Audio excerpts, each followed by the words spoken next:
আসসালামু আলাইকুম। রাতের শীর্ষ সংবাদে স্বাগত জানাচ্ছি। আমি সুমনা সুমা।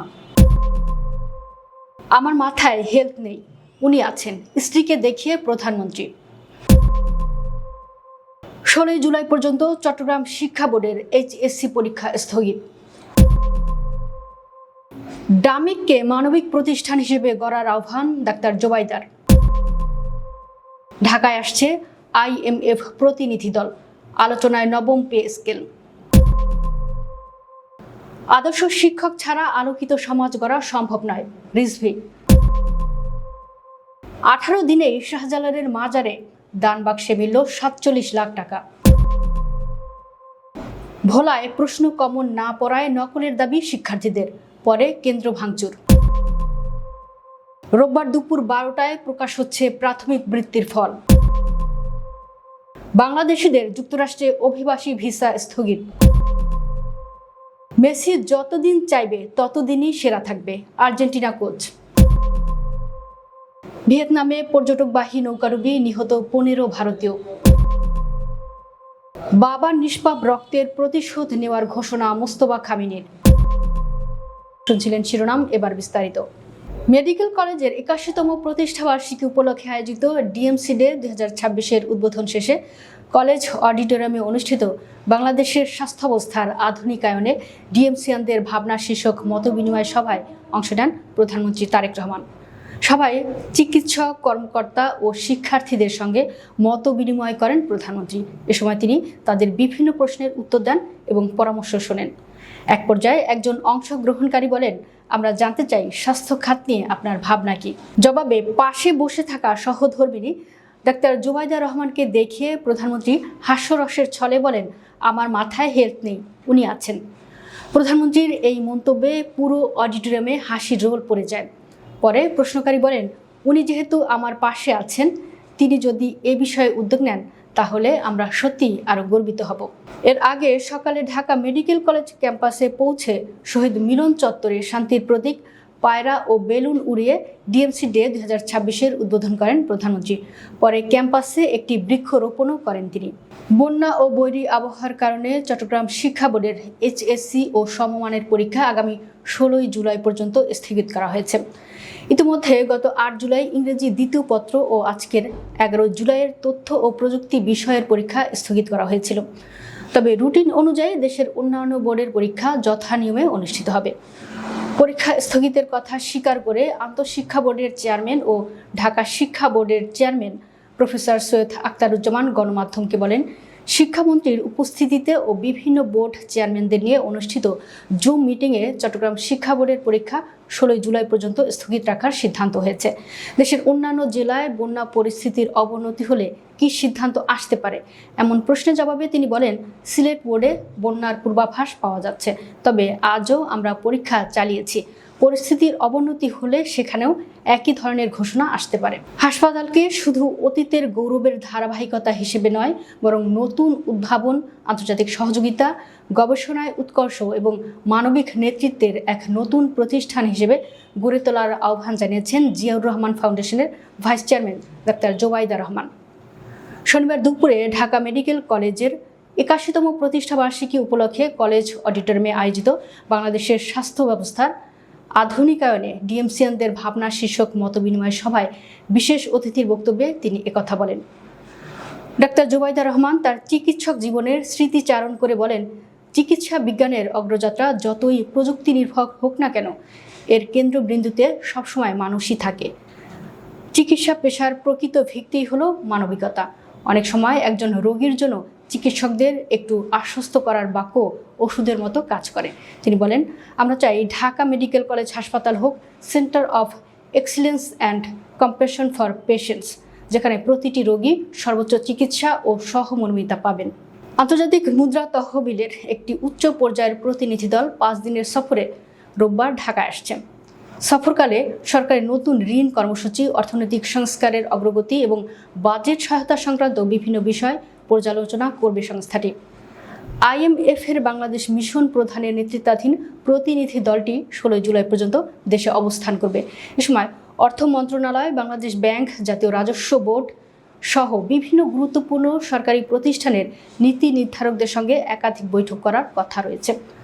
সফরের প্রথম দিন অর্থ বিভাগের সঙ্গে দুটি গুরুত্বপূর্ণ বৈঠক অনুষ্ঠিত হবে। প্রথম বৈঠকে রাজস্ব নীতি, বাজেট এবং অভ্যন্তরীণ ও বৈদেশিক অর্থায়ন পরিকল্পনা নিয়ে আলোচনা হবে। দ্বিতীয় বৈঠকে নবম পে স্কেল এবং কর্মচারীদের বেতন ভাতা খাতে বরাদ্দ নিয়ে আলোচনা করা হবে। চলতি বাজেটে ঘোষিত এই পে স্কেল বাস্তবায়নে চলতি অর্থ বছরে 44,000 কোটি টাকা এবং পূর্ণাঙ্গ বাস্তবায়নের জন্য বছরে 1,06,000 কোটি টাকারও বেশি প্রয়োজন হবে।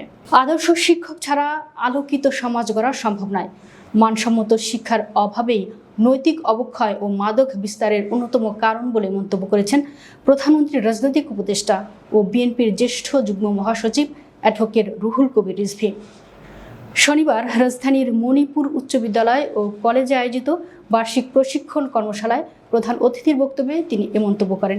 তিনি বলেন, একটি জাতির ভবিষ্যৎ নির্ভর করে তার শিক্ষা ব্যবস্থার উপর, কিন্তু দক্ষ, প্রশিক্ষিত ও নিবেদিত প্রাণ শিক্ষকের অভাবে কাঙ্ক্ষিত শিক্ষার পরিবেশ গড়ে উঠছে না। এর নেতিবাচক প্রভাব সমাজের সর্বস্তরে পড়ছে।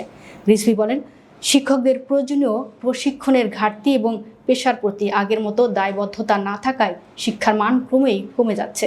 দক্ষ ও অভিজ্ঞ শিক্ষক ছাড়া কখনোই আলোকিত ও মানবিক শিক্ষার্থী তৈরি করা সম্ভব নয়।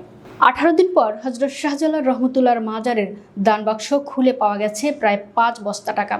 খাদেম ও মুত্তাওয়ালিদের কাছ থেকে দানের অর্থের হিসাব নিকাশ প্রশাসনের তত্ত্বাবধানে নেওয়ার পর শনিবার দ্বিতীয়বারের মতো খোলা হয় মাজারের দান বাক্স। গণনা শেষে পাওয়া যায় 47,10,153 টাকা এবং কিছু বিদেশি মুদ্রা। তবে এখনও নীতিমালা চূড়ান্ত না হওয়ায় দানের অর্থ মাজারের ব্যবস্থাপনায় ব্যয় করতে পারছে না কর্তৃপক্ষ। আগামী বৃহস্পতিবার ব্যবস্থাপনা কমিটির বৈঠকে নীতিমালা চূড়ান্ত হওয়ার পর দানের অর্থ কোন কোন খাতে ব্যয় করা হবে সে বিষয়ে সিদ্ধান্ত নেওয়া হবে। জানা যায়, হযরত শাহজালাল রহমতুল্লাহর মাজারে প্রতিদিন হাজার ভক্ত আশেকানদের আগমন ঘটে। জিয়ারত ও ইবাদত বন্দিগিরি শেষে তারা উদারভাবে দান বাক্সে অর্থ প্রদান করেন। তবে 7 শতাধিক বছর ধরে চলে আসা এই দানের অর্থের আয় ব্যয়ের কোনো স্বচ্ছ হিসাব ছিল না। ভোলার চরফ্যাশনে এইচএসসি পরীক্ষার একটি কেন্দ্রে পরীক্ষার্থীরা ভাঙচুর চালিয়েছেন। শনিবার বেলা 1টার দিকে পরীক্ষা শেষে উপজেলার ফাতেমা মতিন মহিলা কলেজ কেন্দ্রে এ ঘটনা ঘটে। কেন্দ্র সংশ্লিষ্ট ব্যক্তিরা বলছেন, পরীক্ষার প্রশ্নপত্র কঠিন হওয়ায় এবং নকল করার সুযোগ না দেওয়ায় পরীক্ষার্থীরা এই হামলা ও ভাঙচুর চালান। এ সময় 8 থেকে 10 জন আহত হয়েছেন। পরিস্থিতি নিয়ন্ত্রণে আনতে পুলিশকে কাঁদানে গ্যাসের সেল নিক্ষেপ করতে হয়েছে। ফাতেমা মতিন মহিলা কলেজের ভারপ্রাপ্ত অধ্যক্ষ ও কেন্দ্র সচিব মহিউদ্দিন বাচ্চু বলেন, সরকার ও শিক্ষা মন্ত্রণালয়ের নির্দেশনা অনুযায়ী আমরা কেন্দ্রে কঠোরভাবে নকলমুক্ত পরিবেশে পরীক্ষা নিচ্ছিলাম, কিন্তু পরীক্ষার্থীদের প্রশ্ন কমন না পড়ায় তারা নকলের দাবি তোলেন। আমরা বাধা দিলে তারা পরিকল্পিতভাবে শেষে এই তাণ্ডব চালায়। এতে কলেজের ব্যাপক ক্ষয়ক্ষতি হয়েছে। আমরা বিষয়টি প্রশাসন ও বোর্ড কর্তৃপক্ষকে জানিয়েছি। কয়েক দফা পিছিয়ে অবশেষে রোববার দুপুর 12টায় 2025 সালের প্রাথমিক বৃত্তি পরীক্ষার ফল প্রকাশ করা হবে। ফল প্রকাশ উপলক্ষে ওই দিন দুপুরে 12টায় আন্তর্জাতিক মাতৃভাষা ইনস্টিটিউটের কনফারেন্স রুমে প্রেস ব্রিফিং অনুষ্ঠিত হবে। এর আগে গত বৃহস্পতিবার ফল প্রকাশের কথা থাকলেও চূড়ান্ত অনুমোদন প্রক্রিয়া শেষ না হওয়ায় তা স্থগিত করা হয়। ফল প্রকাশের পর শিক্ষার্থীরা অনলাইন নিজ নিজ মোবাইলে SMS-এর মাধ্যমে এবং প্রাথমিক শিক্ষা অধিদপ্তরের নির্বাচিত শিক্ষা অধিদপ্তরের নির্ধারিত ওয়েবসাইটে ফল জানতে পারবে। বাংলাদেশি নাগরিকদের জন্য অভিবাসী ভিসা স্থগিতের কারণ ব্যাখ্যা করেছে ঢাকায় অবস্থিত মার্কিন দূতাবাস। দূতাবাসের ভাষ্য, যুক্তরাষ্ট্রের সরকারি কল্যাণমূলক সুবিধা ব্যবহারের হার তুলনামূলক বেশি হওয়ায় এ সিদ্ধান্ত নেওয়া হয়েছে। শনিবার এক বিবৃতিতে মার্কিন দূতাবাস জানায়, যুক্তরাষ্ট্রের করদাতাদের প্রতি তাদের দায়িত্ব হলো অভিবাসীরা যেন অবৈধভাবে সরকারি কল্যাণমূলক সুবিধা গ্রহণ না করেন এবং সরকারি সহায়তার উপর নির্ভরশীল হয়ে না পড়েন তা নিশ্চিত করা। দূতাবাস আরও জানায়, চলতি বছরের 21 জানুয়ারি থেকে কার্যকর হওয়া এই স্থগিতাদেশ যাচাই বাছাই নীতিমালা ও প্রক্রিয়াগুলোর পূর্ণাঙ্গ পর্যালোচনার সুযোগ তৈরি হবে। যুক্তরাষ্ট্রের ভিসা যাচাই বাছাই নীতিমালা ও প্রক্রিয়াগুলোর পূর্ণাঙ্গ পর্যালোচনার সুযোগ তৈরি হবে, যাতে সেগুলো যুক্তরাষ্ট্রের নাগরিকদের স্বার্থকে অগ্রাধিকার দেয়। তবে এই স্থগিতাদেশ কেবল অভিবাসী ভিসার ক্ষেত্রে প্রযোজ্য।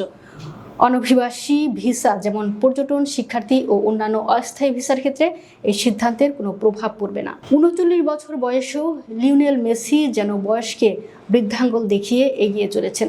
ফুটবলের প্রচলিত ধারণা অনুযায়ী এই বয়সে একজন খেলোয়াড়ের গতি ও কার্যকারিতা কমে যাওয়ার কথা, কিন্তু আর্জেন্টাইন মহাতারকা যেন এখনও একইভাবে ম্যাচের গতিপথ বদলে দেওয়ার ক্ষমতা ধরে রেখেছেন। আর সেই কারণেই আর্জেন্টিনা কোচ লিওনেল স্কলোনির বিশ্বাস, মেসি যতদিন মাঠে নামবেন ততদিনই তিনি বিশ্বের সেরা ফুটবলারদের একজন হয়ে থাকবেন। বাংলাদেশ সময় রোববার সকাল 7টায় কানসাস সিটির আরোহেড স্টেডিয়ামে বিশ্বকাপের কোয়ার্টার ফাইনালে সুইজারল্যান্ডের মুখোমুখি হবে আর্জেন্টিনা। ম্যাচটির আগে সংবাদ সম্মেলনে স্কলোনি তার অধিনায়কের প্রশংসায় পঞ্চমুখ হন। চলতি বিশ্বকাপে আর্জেন্টিনার অগ্রযাত্রায় মেসির অবদান অনস্বীকার্য। বিশেষ করে শেষ 16-এ মিশরের বিপক্ষে নাটকীয় জয়টি ছিল তার নেতৃত্ব ও প্রভাবের বড় উদাহরণ। ভিয়েতনামের জনপ্রিয় পর্যটন দ্বীপ ফু কুওকের কাছে পর্যটনবাহী একটি নৌকা ডুবে অন্তত 15 ভারতীয় নাগরিক নিহত হয়েছেন। শনিবার ঘটে যাওয়া এই দুর্ঘটনায় নৌকাটিতে মোট 36 জন আরোহী ছিলেন বলে জানিয়েছে দেশটির রাষ্ট্রীয় সংবাদ মাধ্যম। দুর্ঘটনার পর উদ্ধারকারীরা 21 জনকে জীবিত উদ্ধার করে স্থানীয় হাসপাতালে ভর্তি করেছেন। হাসপাতাল কর্তৃপক্ষ জানিয়েছে আহতদের মধ্যে অন্তত 2 জনের অবস্থা আশঙ্কাজনক। স্থানীয় প্রশাসনের তথ্য অনুযায়ী নৌকাটিতে 32 জন ভারতীয় পর্যটক, 3 জন ক্রু সদস্য এবং 1 জন অ্যাটেন্ডেন্ট ছিলেন। হনমে রুথ অ্যানগুয়াই দ্বীপ থেকে আন থই বন্দরের উদ্দেশ্যে যাত্রা শুরুর কিছুক্ষণের মধ্যেই উত্তাল সমুদ্র ও প্রবল বাতাসের কারণে নৌকাটি উল্টে যায়। এতে যাত্রী ও নৌকার কর্মীরা পানিতে তলিয়ে যান। ইরানের সর্বোচ্চ নেতা মুস্তফা খামেনি তার বাবা আয়াতুল্লাহ আলী খামেনির নিষ্পাপ রক্তের প্রতিশোধ নেওয়ার দৃঢ় অঙ্গীকার ব্যক্ত করেছেন। বাবার দাফন সম্পন্ন হওয়ার পর দেওয়া প্রথম বার্তায় তিনি বলেন, এই প্রতিশোধ গ্রহণ শুধু তার পরিবারের সিদ্ধান্ত নয়, বরং একটি সমগ্র ইরানি জাতির ইচ্ছা। ফেব্রুয়ারির শেষ দিকে যুদ্ধের প্রথম দিনে মার্কিন ইসরায়েলি হামলায় ইরানের সাবেক সর্বোচ্চ এই নেতা নিহত হন।